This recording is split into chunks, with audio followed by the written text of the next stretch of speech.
Our topic is the cyclomatic complexity. How we calculate the cyclomatic complexity. First, you have to know what is the cyclomatic complexity. So this is the part of testing through which we can calculate the complexity of your coding part. So using the cyclomatic complexity, we are making simple linearly independent path which we make as a control flow graph, and using the control flow graph we can calculate the complexity. The minimal number of the complexity is the best approach of your coding part. So there is some syntax is there for the control flow graph. Controlling means according to your program there may be a sequence, there may be a branching, there may be a fall, there is a loop, there is a switch case. So based on that cases some syntax are there. The first is a sequence. Sequence means one after another. After executing one line, if there is a no condition, then we execute the next statement. That is called the sequence. If else condition. If else condition means when suppose if condition, when the if condition arise or the if else condition arise for any condition, there may be two answers, either true or either false. So it is like a branching statement. That's why from the one bubble there is a making a two bubble and ultimate the terminate bubble. So this is a type of if else. Now third one is a loop. If you take any loop, there is a for, while or do while. So for every loop there is a boundary statement, means a loop will continue from the initialized position to a boundary position. After the boundary position the loop is unsatisfied. So there is a two condition. Until and unless the loop is unsatisfied, the loop will continue. See, the first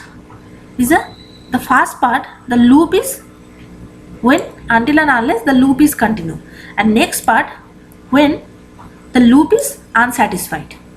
Okay, when it is unsatisfied, it is exit the loop and it will go the outer the loop. Now the switch case. Switch case statement. In the switch case statement, cases mean there is a various cases are there. There are various conditions is there.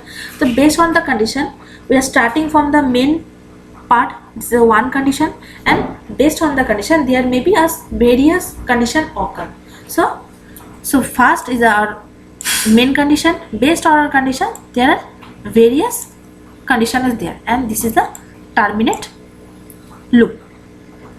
Now we are taking an example, and based on our example we are make a control flow graph, and from that we are calculate the cyclomatic complexity. Now program 1. This is a simple program. We are taking while a not equal to b, there is a two variable. We are checking a is greater than b or not. So on that condition, while a not equal to b, if it is satisfied, that time only the if and else part will be executed, otherwise not. Okay, now if it is true, so we are checking the next condition, that is a if a greater than b. So if there is a two condition, if and else. So because of the if and else, we are making a branching statement. So while this condition is true, that means then we check the if else part and then the return a. We make each and every individual line, we make a number. So first number, see, we are numbering 1, second number 2, third is a 3.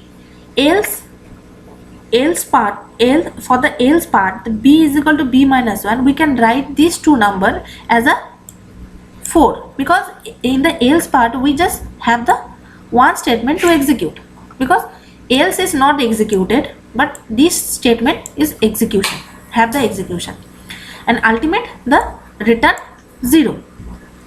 Now we are making the control flow graph. First the number 1, next is we are making the if condition. So if 0, okay.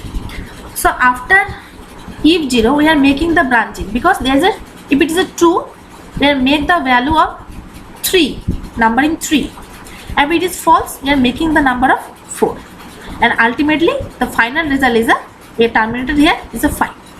So one is the branching statement is there, Another is a until and unless the while loop satisfied, this branching will continue. If it is false, then this line from 1 to 5 means if it is not satisfied, the while loop is not satisfied, it directly come out to the loop, it not execute the if or else part and directly come out to the loop and reach to the number 5. Now there is a 3 method to calculate the cyclomatic complexity. So what are the 3 methods? The first method is the calculating the cyclomatic complexity is the number of edge minus number of node plus 2.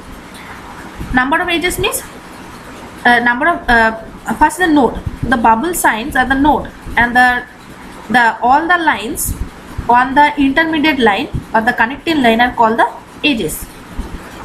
Here if you calculate, the number of node is a 5 and number of edge is a 6. So just calculate the value 6 minus 5 plus 2, that is the value is a 3. Now the second method, cyclomatic complexity, total number of closed region in the control flow graph plus 1. Closed region means the bounded region. Now we calculate the bounded region of the control flow graph. You can see this is the bounded region 1 because there is no way to come out. So this is the one bounded region and this is the another bounded region. Okay, so we have a 2 bounded region according to our control flow graph. Now see the calculation. So there is a number of bounded region is a 2 plus 1, the value is 3. Now the method 3, cyclomatic complexity is equal to p plus 1, where p is the total number of predicate node. Predicate node means this is a condition node. So based on our condition node, we can calculate the cyclomatic complexity. But so for this method, we do not require the control flow graph. From your given program, you can easily calculate the how many conditions are there. See your program. One condition is the while, second condition is the if. So there is a 2 condition. So total number of predicate node is a 2 plus 1. That is the value is 3. So after calculating the cyclomatic complexity in the 3 method, if we get the same value, that time we can say that your control flow graph design is correct and your cyclomatic complexity calculation is correct. So this is about the cyclomatic, how we calculate the cyclomatic complexity.